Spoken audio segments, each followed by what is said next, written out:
فرش التراب يضمني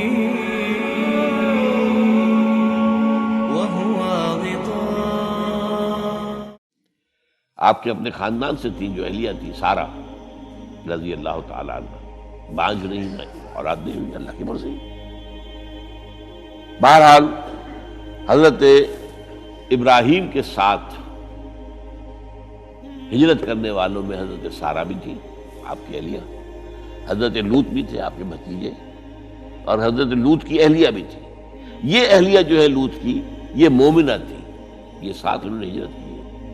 بعد میں جب انہیں اللہ تعالیٰ کے حکم سے حضرت ابراہیم نے بھیج دیا سدوم اور عامورہ کی بستیوں کی طرف، تو وہاں شاید معلوم ہوتا کوئی اور شادی کی ہے، وہ کافرہ رہی اور اس نے جو ہے حضرت لوط کے ساتھ جو ہے خیانت کا معاملہ کیا. وہ ایک علیحدہ معاملہ ہے. بہرحال اس وقت جو دعا کی رب ہب لی من الصالحین، اس کے جواب میں اللہ نے فوراً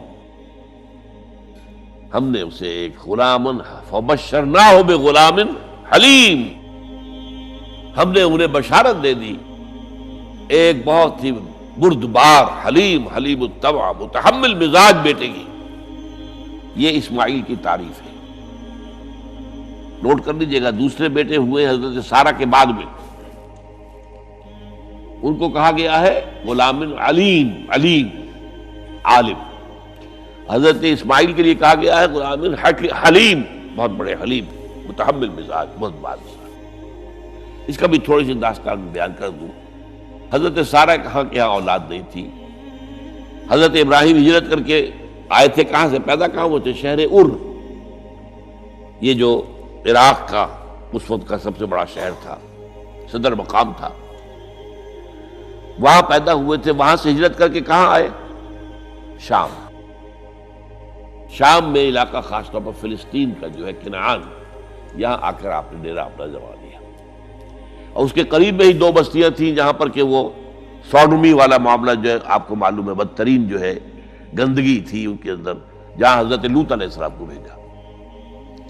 پھر انہوں نے ایک سفر کیا مصر کا.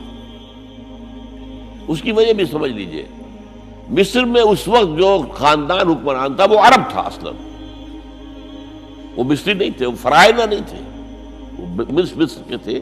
عرب سے آ کر لوگوں نے قبضہ کیا.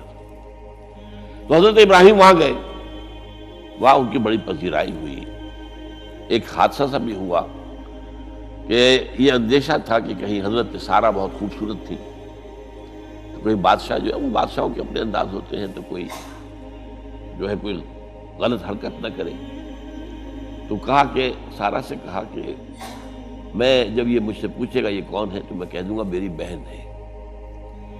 نہیں میں کہوں بیوی تو پھر تو وہ کہے گا ٹھیک ہے پھر یہ اب میں لیتا ہوں اس کو، بہن ہے.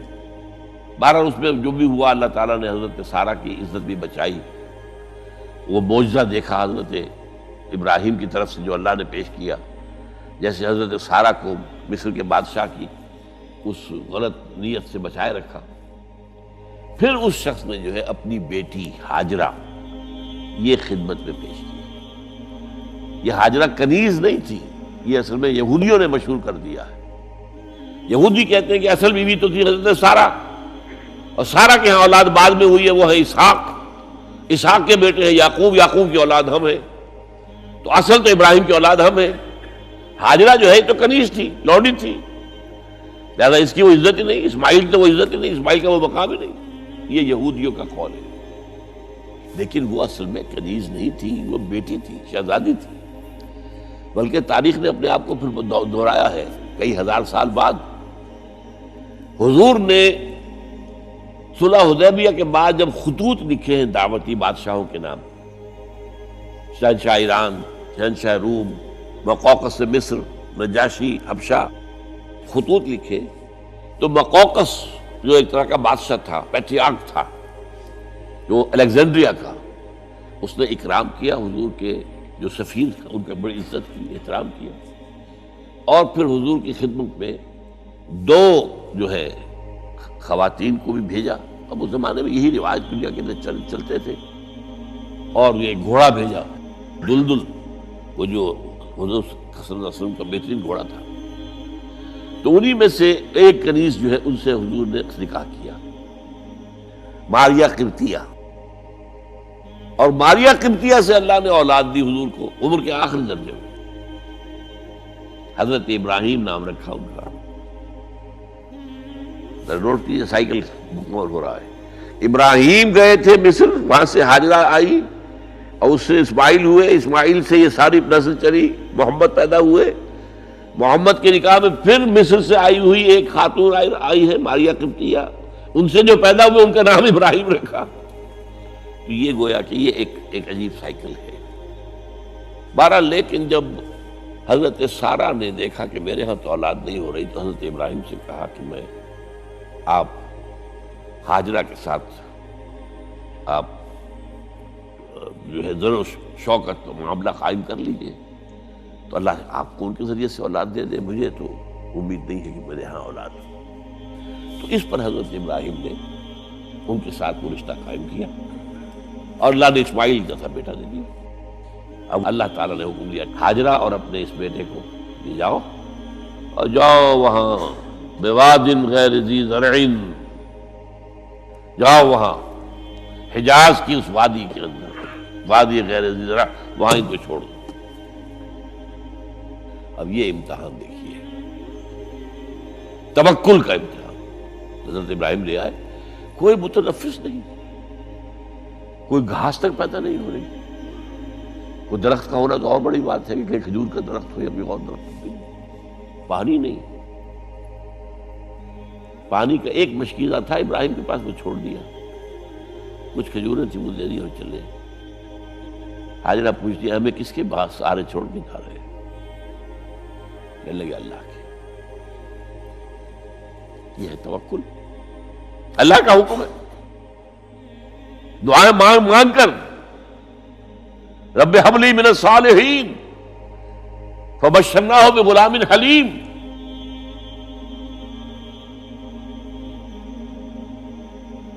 اب وہ بچہ آتے رہتے تھے، چکر لگاتے تھے. فلما بلغ معہ السعی، جب وہ بچہ اسماعیل ان کے ساتھ بھاگنے دوڑنے کے قابل ہو گیا، کاموں میں ہاتھ بٹا رہا ہے، 13 برس کی عمر ہو گئی ہے، نوجوان. اب اندازہ کیجئے 100 برس کی عمر، بوڑھا آدمی، اولاد اب تک ہوئی نہیں تھی. ایک اولاد مانگ مانگ کر دعا سے اللہ سے لی ہے. اب آخری امتحان آتا ہے، اس سے آگے کوئی امتحان نہیں.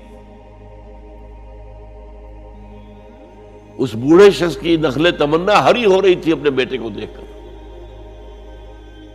فلما بلغ معه السعي قال يا بني اني ارى في المنام اني اذبحك فانظر ماذا ترى. کہتے ہیں حضرت ابراہیم بیٹے میں مسلسل دیکھ رہا ہوں خواب میں کہ میں تمہیں ذبح کر رہا ہوں. تو دیکھو غور کرو تمہاری رائے کیا ہے. نبی کا خواب بھی وہی ہوتا ہے، اس میں کوئی شیطنت جو ہے، کوئی شیاطین جن و انس کی کوئی مداخلت نہیں ہوتی. پھر یہ کہ پے بپے 3 دن یا بنی انی اری فی المنام انی اذبحک فانظر ماذا تری. اب جواب سنیے وہ حلیم. یا ابت افعل ما تؤمر ستجدنی انشاءاللہ من الصابرین. ابا جان کر گزریے جو آپ کو حکم ہو رہا ہے. تومر امرتا نہیں، تومر حکم ہو رہا ہے. جب 3 دفعہ آپ کو یہ حکم ہو گیا اللہ کی طرف سے تو پھر دیر کائے پہ. یا ابت افعل ما تؤمر ستجدنی انشاءاللہ من الصابرین. آپ مجھے انشاءاللہ صابر پائیں. یہ وہ صابر اور حلیم ہونے کی شان ہے، جان دینے کے لیے تیار.